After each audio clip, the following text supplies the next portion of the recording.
விஜயகாந்த் அவர்கள் நடிச்ச படத்துல இருந்து எந்த படம் உங்களுக்கு ரொம்ப பிடிக்கும்? எனக்கு ரொம்ப பிடிச்சது விஜய் வானத்தை போல. அவரோட படம் வந்து எனக்கு ரொம்ப பிடிக்கும். சொர்க்க தங்கம் பிடிக்கும், வானத்தை போல பிடிக்கும்.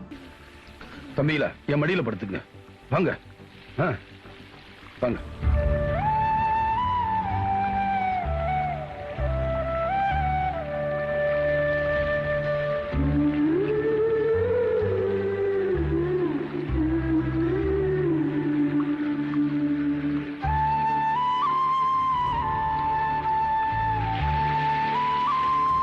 அவர் நடிச்ச போலீஸ் படம் எல்லாமே எனக்கு பிடிக்கும். அவர் நடிச்சதுல இருந்து ஆக்ஷன் மூவிஸ் பிடிக்குங்களா இல்ல காமெடி கலந்த படங்கள் உங்களுக்கு ரொம்ப? ஆக்ஷன் மூவிஸ், அவர் போடுற ஃபைட்டு, போலீஸ் யூனிஃபார்ம் கெத்தா இருப்பாரு சார், கேப்டன் சார், அவர்தான் பிடிக்கும் எனக்கு. வாஞ்சிநாதன் படம்லாம் அப்படியே நேச்சுரலா இப்ப போலீஸ் காவல்துறைக்கு ஒரு எடுத்துக்காட்டு. அதெல்லாம் வாங்குறத வாங்கிட்டு போங்கன்னு விட்டுட்டீங்க.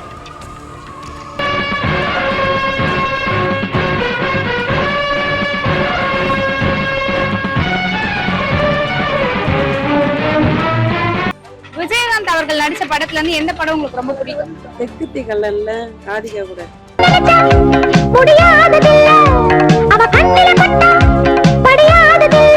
கூடாது, நான் கல்ல, அதுவும் தெக்கத்தி கல்ல.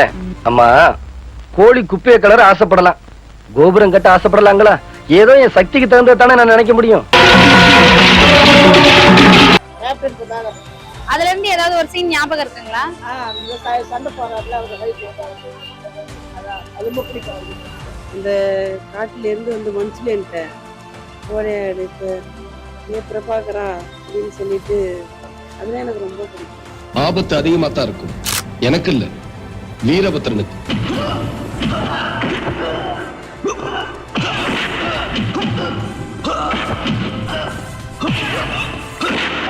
விஜயகாந்த் அவர்கள் நடிச்சிருந்த படத்துல இருந்து எந்த படம் உங்களுக்கு ரொம்ப பிடிக்கும்? எனக்கு ரொம்ப பிடிச்ச படம்னா ரமணா படம் தான்.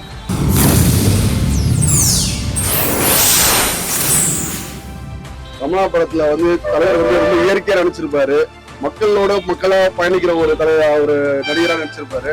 அந்த கதாபாத்திரமே பாத்தீங்கன்னா இளைஞர்களை வழி நடத்துற ஒரு கதாபாத்திரமா இருக்கும், மாணவர்களை வழி நடத்துற ஒரு கதாபாத்திரமா இருக்கும்.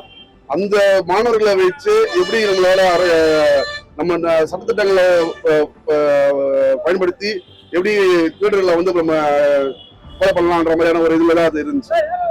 அந்த இது படி பாத்தீங்கன்னா தலைவர் வந்து அந்த படத்துலயே வந்து ஒரு இளைஞர்கள் தலைவராக ஆயிட்டாரு. ஸோ அந்த படம் வந்து ஒரு முக்கியமான படமா தலைவருடைய வாழ்க்கையில அமைஞ்சிருக்கு. இளைஞர்கள் வந்து இன்றளவும் வந்து நாங்கெல்லாம் வந்து தலைவருடைய பின்னாடி இருக்கிறோம்னா அது காரணம் அந்த ஒரு படத்தை கூட சொல்லலாம். காலேஜ் பசங்கனா பொண்ணுக்கு பின்னாடி சுத்துவாங்கன்னு எல்லாரும் நினைச்சுக்கிட்டு இருக்காங்க. இந்த நாட்டோட தலையெழுத்திய மாத்திர சக்தி ஸ்டூடெண்ட்ஸுக்கு மட்டும்தான் இருக்கு.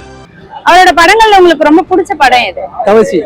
துளசி கூட வாசம் மாறினாலும் மாறும், இந்த தவசி வார்த்தை மாற மாட்டான்டா. அதுல இருக்க ஏதாவது ஒரு சீன்? அது வந்து அந்த நாட்டாம பயில அவர் வந்து யாருமே 15 வருஷமா பிறந்ததுல இருந்து அந்த ஊருக்கு யாருமே போலீஸ் உள்ள நுழைய முடியாது. அது இவர் வந்து தீர்ப்பு கூறுறதுக்கு உட்காந்துருப்பாரு, வருவாரு. அப்போ ஒரு வக்கீலும் அவங்க ரெண்டு ஒருத்தரும் அந்த கார் டிரைவரும் சொல்லுவாங்க, நீங்க எதிர்பார்க்காதீங்க, இதெல்லாம் அவங்களோட பிரச்சனை, நீங்க வந்து இது பண்ண முடியாது, அவர் பாருங்க பஞ்சாயத்து பாருங்கன்னு அவர் வந்து பஞ்சாயத்து பண்ணுவாரு, சூப்பரா பண்ணுவாப்புல. அந்த சீன் நல்லா இருக்கும். கோயில் அழுக்கானாலே வருஷத்துக்கு ஒரு தடவை தான்டா வெள்ளை அடிப்பாங்க. இந்த ஊர் அழுக்காயிடக்கூடாதுங்கிறதுக்காக வருஷம் பூரா வெளுத்து வெள்ளை ஆக்கிட்டு இருக்காண்டா இவன். அழுக்கா இருக்கிறனால தான்டா நீ வெள்ளையும் சொல்லியமா நின்று பேசிக்கிட்டு இருக்க. விஜயகாந்த் அவர்கள் நடிச்சிருந்த படத்துல இருந்து எந்த படம் உங்களுக்கு ரொம்ப பிடிக்கும்? கேப்டன் பிரபாகரன், சொர்க்க தங்கம், எல்லா படமுமே நல்ல படம் தான். அவர் நடிச்ச படம் எல்லாமே, ஒரு படம் கூட நல்லா இல்லைன்னு சொல்ல முடியாது, எல்லா படமும் நல்ல படம் தான். ஸோ ஒரு இருக்கும் போதும் அவர் எல்லாருக்குமே நல்லது தான். அவருடைய ஸ்பெஷாலிட்டி என்னன்னா சாப்பாடு, யாருமே பசியா இருக்கக்கூடாது அப்படின்றதுல ரொம்ப ஒரு ஈகரா இருப்பாரு. அது யாருன்னா இவங்க மெயின்டைன் பண்றாங்க, நல்லது. அவருடைய படங்கள் பார்த்தாலே எப்பவுமே ஒரு எப்படி சொல்றது, ஒரு சமூக ஒரு நல்லதோடு தான் இருக்குமே, எப்பவுமே அந்த மாதிரி தான் இருக்கும். புலன் விசாரணையா இருக்கட்டும், கேப்டன் பிரபாகரனா இருக்கட்டும், சின்ன கவுண்டரா இருக்கட்டும், மாநகர காவலா இருக்கட்டும், இல்ல அவர் சின்ன சின்ன கெஸ்ட் ரோல்ல வந்த படங்களா இருக்கட்டும், எல்லாத்துக்குமே அவருடைய ஒரு எப்படி சொல்ற ஒரு தனித்துவம் வந்து அதுல எப்பவுமே அவர் இருந்துட்டு இருக்காரு.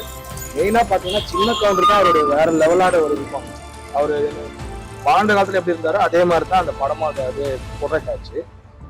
அந்த படத்துல பாத்தீங்கன்னா அவர் எல்லாம் சொல்லி எல்லாமே நல்லது நல்லது நல்லது நல்லதே இருந்துட்டு நல்லாவே போனாரு. இந்த துண்டை இடுப்புல கட்டினா கோயிலுக்கு போறேன்னு அர்த்தம். இந்த துண்டை தோல்ல போட்டேன்னா தீர்ப்பு சொல்ல போறேன்னு அர்த்தம். இந்த துண்டை அப்படி எடுத்து வச்சேன்னா பாட்டே கலப்ப போறேன்னு அர்த்தம். எனக்கு எல்லா படமும் பிடிக்கும். விஜயகாந்த் படம் சட்டமன்ற பார்த்து நடந்தே போய் கூட வாங்கிக்கிறேன். என்ன தேடி நீ ஆள அனுப்புன, உன்னை தேடி நான் வந்துட்டேன் பாத்தியா. பேங்கர் வைரவ சூசைட் பண்ணிட்டாரா? உன்னையும் உங்க சட்டத்தையும் ஏமாத்தி மீதி 2 பேரையும் பழித்தீக்கல. காட்டி கொடுத்த கண்ணு இருக்கலாமா? சட்டம் ஒரு இருட்டரே.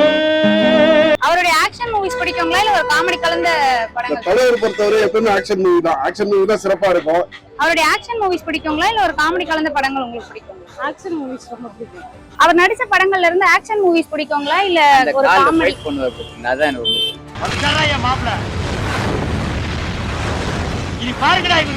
சரியான ஆம்பளைங்களா இருந்தா செஞ்சு பாருங்கடா.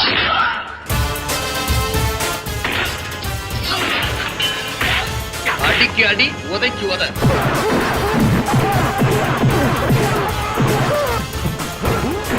அடி அடி நாயடி பேயடி. ஆண்டவன் நமக்குலாம் நடு தண்டா காலை கொடுத்துருக்கான், ஆனா அவருக்கு ஒதுக்கத்தினே கொடுத்துருக்கான். உங்களுடைய காமெடி எல்லாமே எனக்கு பிடிக்கும்டா. 18 பட்டிக்கு பஞ்சாயத்து பண்ற சின்ன கவுண்டர்ல பேரு வேற கேவலம் பம்பரம் நடக்கல. என்ன படிச்சிருக்க? எம்எஸ்சி. 18வது படிச்சேன்னு சொல்ல வேண்டியதானே. For what purpose you came to Tamil Nadu? இவன் என்னடா சொல்றான்? இவன் இங்கிலீஷ்காரனாட்ட இருக்கு. இவனை தள்ளி நீ பாட்டுங்க. கேப்டன் விஜயகாந்த் தான் நான் பாப்பேன், ரொம்ப அதிகமா பாப்பேன். வேலையை விட்டு நின்னுட்டு அதுக்கு தான் போவேன். எனக்கு அவரு ரொம்ப பிடிக்கும். யாரு என்ன சொன்னாலும் சரி அந்த படம் விடாத பார்க்க மாட்டேன். டிக்கெட்டு கடைகள்னா கூட அதிகமா டிக்கெட்டு காசு கொடுத்து வாங்கிட்டு போவேன். அவர் வந்து எங்க குடும்பத்துல ஒருத்தர் மாதிரி, அவர் குடும்பத்துல நாங்க ஒரு மாதிரி தான். நாங்களும் 8-9 பேர் இருந்தோம். அதே போலதான் அவர் எல்லா கஷ்டங்கள், வேதனைகள், பிரச்சனைகள் எல்லாத்தையும் தாண்டி வந்தவர் தான் அவரு. ஆனா மக்கள் வந்து நல்லா வாழணும்னு நினைக்கிறவரு. இப்போ இந்த இடத்துல அவர் மரணாய் அவர் சொந்த இடத்துலயே அவருக்கு எனக்கு ஒரு இடம் இருக்குன்னு சொல்லும்போது அவர் இடத்துலயே அவர் அடக்கலம் பண்ணியிருந்தாங்க சமாதியில. ஆனாலும் அவருனால இந்த இடத்துல 10 ரூபாய் பூ விட்டு கூட இன்னைக்கு ஒரு மக்கள் சாப்பிட்றாங்கன்னா அது எவ்வளோ பெரிய விஷயன்றது. அது கடவுளுக்கு ரொம்ப நன்றி சொல்லி, நல்ல ஒரு மனுஷன் அவர். இந்த தமிழ்நாட்டுக்கு ஒரு முதலமைச்சராக வந்திருந்தாருன்னா இந்த உலகத்துல எல்லா மக்களுக்கும் அவர் வேறுபாடு இல்லாம ஒரு சமமா பார்க்குற ஒரு மனிதன் யாருன்னா அவர் தான். எத்தனையோ பேர் ஆட்சிகள் வந்தாருங்க, மாறி மாறி வந்தாங்க. ஜெயலலிதா அம்மா, ஸ்டாலின், கலைஞர் எல்லாரும் வந்தாங்க. அவருக்கு இதை போல ஒரு சொந்த இடத்துல அடக்கலம் கிடையாது. அவருக்கு மட்டும் கிடைச்சதுக்கு மிகப்பெரிய ஒரு வாழ்த்துக்கள், நன்றி. இதை போல அவரோட பிள்ளைகள் ஆசீர்வாதமா இருக்கணும். அடுத்த தலைமுறைக்கு இந்த 5 வருஷம் ஆண்டுகள் பிறகு அவர் ஒரு மகனோ மகளோ யாரா ஒரு ஆள் அவங்க குடும்பத்துல ஒரு முதலமைச்சரா வர்றதுக்கு நான் ப்ரேயர் பண்ணிக்கிறேன். God bless. நன்றி.